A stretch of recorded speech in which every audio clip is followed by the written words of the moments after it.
예, 지금 보신 것처럼 정부가 주택시장 안정화 대책을 발표했습니다. 서울 전역과 경기 12개 지역을 규제 지역으로 묶는 초고강도 대책이 나온 건데요. 네, 바로 취재 기자 연결해서 자세히 들어보겠습니다. 곽준영 기자 정리해 주시죠. 네, 오늘 오전 이재명 정부의 세 번째 부동산 대책이 발표됐습니다. 이 공급에 초점을 맞췄던 9.7 대책이 나온 지 한 달여 만인데요.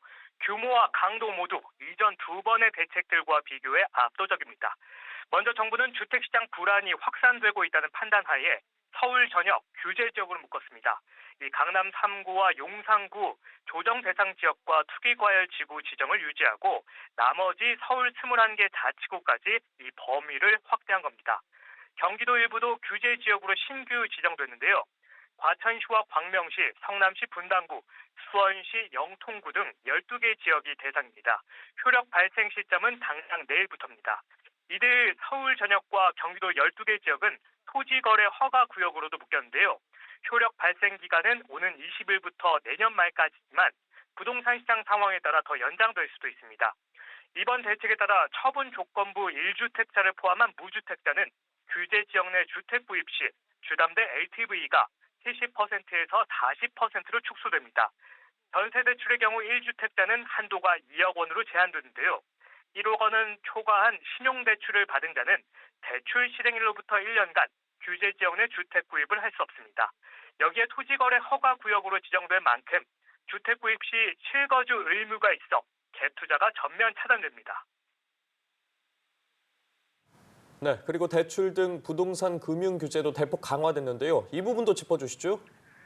네, 그렇습니다. 일단 수도권 규제 지역의 15억 원 이하 주택의 주담대 한도는 현행과 동일한 6억 원으로 둡니다. 하지만 15억 원 초과 25억 원 이하 주택은 4억 원, 25억 원 초과 주택은 2억 원으로 대출 한도를 차등 적용한데요. 수도권과 규제 지역 내 주담대에 한해 스트레스 DSR 금리도 1.5%에서 3.0%로 상향 조정됩니다. 1주택자가 수도권과 규제 지역에서 임차인으로서 전세 대출을 받는 경우 이자 상환분은 이 돈을 빌린 사람 DSR에 반영됩니다.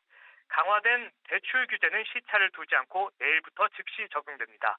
관심이 쏠렸던 세제 부분은 일단 합리화 방안을 마련하겠다는 선에서 그쳤습니다. 정부는 관계부처 TF를 꾸려 세제 개편의 구체적인 방향과 시기, 순서 등을 시장에 미칠 영향이나 과세 형평 등을 감안해 종합 검토할 계획인데요. 보유세 거래세 조정과 특정 지역 수요 쏠림 완화를 위한 방안 마련을 준비하겠다는 겁니다. 자, 그리고 부동산 불법 행위를 뿌리 뽑겠다라는 여러 가지 방안들도 들어 있었는데 어떤 내용들이었습니까? 네, 정부는 국무총리 소속으로 감독기구를 설치하고 부동산 불법 행위에 대한 범정부적 대응에 나서기로 했습니다. 특히 전세 사기나 가격 띄우기 등 사회적 이슈에 대해선 직접 수사하겠다는 방침인데요. 전담기구가 설립될 때까지는 국무조정실과 국토부, 금융위, 국세청, 경찰청 등 관계기관으로 구성된 부동산 감독 추진단을 운영합니다. 국토부는 자체적으로 부동산 특별사법경찰을 도입해 관련 범죄에 적극 대응하겠다는 입장이고요. 금융위는 대출 규제 우회 사례에 대한 점검과 감독 강화에 나섭니다.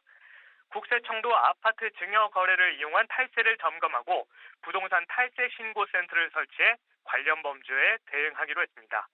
이 밖에 경찰청은 전국의 경찰 800여 명을 부동산 범죄 수사단으로 편성해 이달부터 특별 단속을 추진할 계획입니다. 지금까지 정부 서울청사에서 연합뉴스 TV 곽준영입니다.